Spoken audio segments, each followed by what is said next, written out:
No, I think I've just maybe a few closing comments. One is, if you're in this room or you've been exposed to this, there's a reason behind it, and it's not necessarily just you. There's people, you may not know them yet, but through who you are and the reach and relationships and centers of influence that you represent, you'll have an opportunity that might actually turn into a little bit of an obligation to share. It doesn't mean that every person will participate in it, doesn't mean that every person will have a unique experience, but enough will that you'll get your own confidence about what it is that we've been doing here. And I've never ever met anyone that's been invited to come here that wasn't here for a reason. Now, whether you believe in a God, whether you believe in a pantheon of gods, whether you believe in metaphysics or stars in alignment, there's just some basis for you being here. And I would challenge you to lean into that and figure out what that is. If you are a medical professional, you set out to help people. And I've got good friends that are doctors and dentists, and there's a track they get on, and I used to do consulting and advisory work for surgeons. I was amazed how frustrated they were with the world they lived in. They set out to be medical professionals and found themselves in a hedge maze of insurance and regulatory management. It was hard.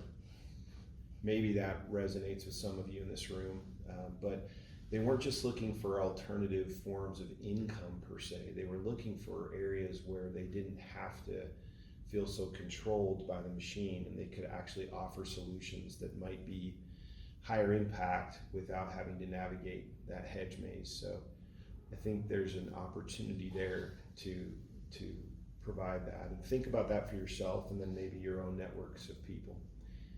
We all know that whether it's an approach to traditional professional services, doctors and medicine in the past, it's changing. It's moving with science. I think there's an openness to comprehensive solutions and not addressing everything from a symptom manifestation standpoint, but from an actual holistic and preventative approach. And I think that's very relevant with what we're doing. And I think we're humble enough as a company to be a good place for the right people. We're not a fit for everybody, but I do feel like the consciousness of our company is that we have an opportunity to help people, and we should do it if we can. I will say this, my dad set out to achieve worldwide distribution of ASEA. That was the only thing he said. I said, what do you want to do? He said, the vision is simple, achieve worldwide distribution of ASEA. I have begun to think that that the further I get away from his vision, the harder it gets. Mm-hmm. And the closer I get back to it, the easier it gets. And the reason I say that is because of, who's to say there's not a child somewhere, suffering? When you get to a motivational hierarchy of like, first level is like survive, next level is compete, I want to be competitive. Third level is I want to be excellent. I want to be like, I'm motivated by excellence. And then there's like the tip of that pyramid is cause. And I once talked to a guy, why do you keep working? You don't have to work. He was financially stable. And he just said, because if I don't do my job well, someone will suffer. Mm-hmm. And I'm like, what a beautiful way to approach life, that you actually see your contribution as reducing the collective and individual suffering that might exist in the world. And I think there's a spirit or a force behind that approach that can have its own momentum and its own approach. So I look to my dad in my mind's eye, who is turning 85 this year, and I think, all he really was trying to do is get this to the people that needed it. To the degree that you are part of that, whether you want to call it network marketing, you want to call it medical professionals marketing, who cares? Like, at the end of the day, everyone that makes something is trying to get it to the person who wants that something.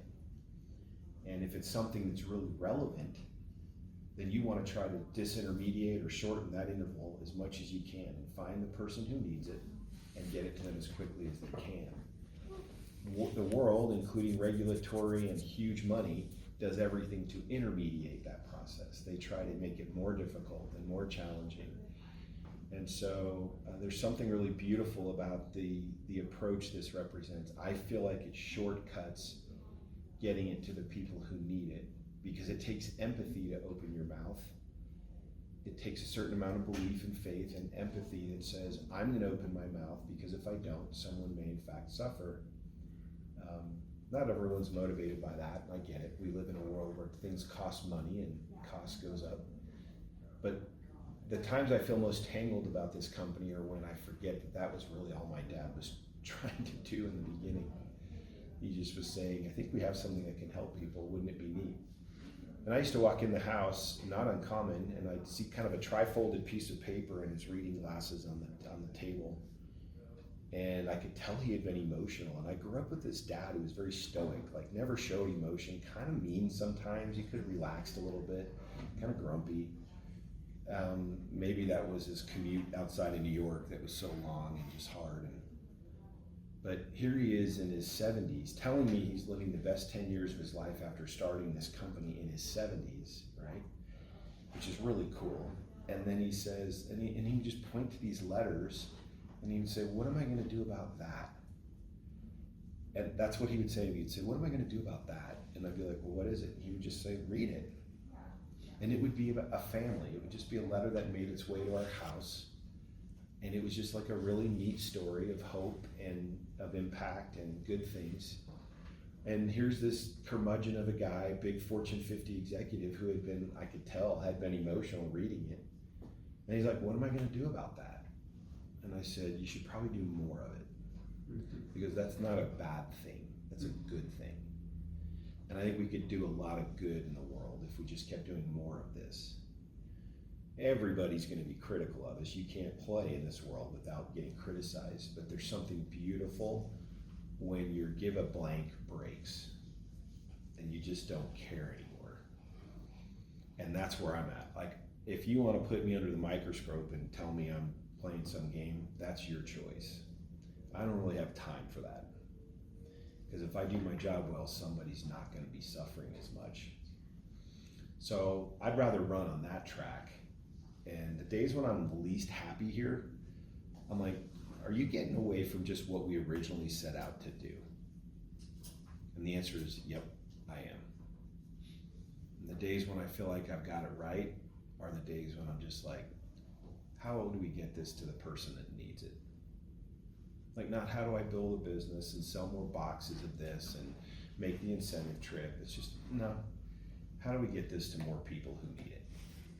That's kind of pure and makes me happy. Yeah, so anyway, thank you, David, for recording. Thank you. I'm going to excuse myself. I would just say that if you're here for some reason. I don't know what it is. Worst case, you had a good day and maybe some decent food and met some people. Best case, you may be saying, you know what? Like my dad did at age 70, we're going to do this. And I was like, you're crazy. And he's like, no, I'm doing this. And he did it. Bless his heart, he did it. My God. And I think it's blessed a lot of lives. And whatever it means for you, whether it's a little or a lot, I know this, it's a good thing. It's not a bad thing. And the world needs more good things. Yep. Amen. Thanks, brother. Thank you guys. Appreciate it. Thanks, Tyler. I'm going to leave you with capable hands.